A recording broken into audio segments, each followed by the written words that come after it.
Parshat Re'ei begins with Moshe promising something which doesn't seem to be accurate. Moshe says, I'm giving you blessings and curses. If you follow the ways of God, you get blessing. If you don't follow the way of God, you get curses. But all of us see that's not the case. We see people in the world who are clearly following God's commands, and we don't see them showered with blessing. In fact, we see them with curses.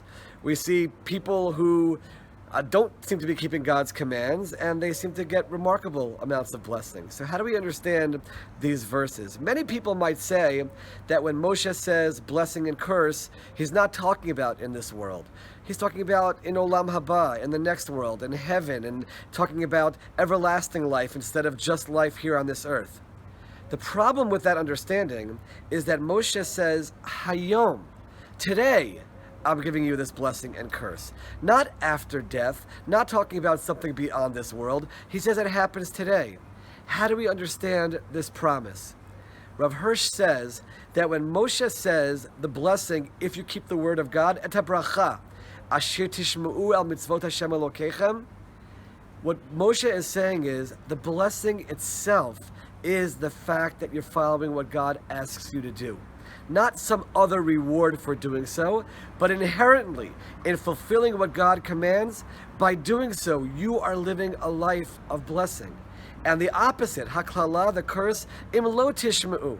If you don't listen to God's commands, you're living a life that's cursed. Yes, you might be showered with what we seem to look like blessings and wealth and happiness in this world, but if you're not on the right path of spirituality, your life is a life of curse.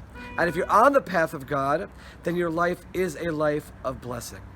And that is why Moshe says the word re'ei, see. Why doesn't he say listen? Throughout the Torah, Moshe says Shema Yisrael, listen to what I'm telling you. But here he says see. What Moshe is saying is you can see this in your own life. If you choose to follow God's commands, you will have a sense of inner peace, which is blessing. You'll have a connection to God, which in and of itself is blessing. See, if you don't follow God's commands, if you're not in a life of spirituality, you will be feeling turmoil inside, and that in and of itself is the curse. May all of us have the wisdom to see what Moshe is telling us in these opening words. To recognize that, of course, outside blessings and curses, being showered with God's happiness and wealth and all these other things, we don't understand how all that works. And of course, there's a formula for Olam Haba, for the world to come. But in terms of inner peace, in terms of inner blessing, seeing that you're living a life of meaning and of purpose, see that. That's the blessing that comes from living a life of spirituality. Wishing everyone a Shabbat Shalom.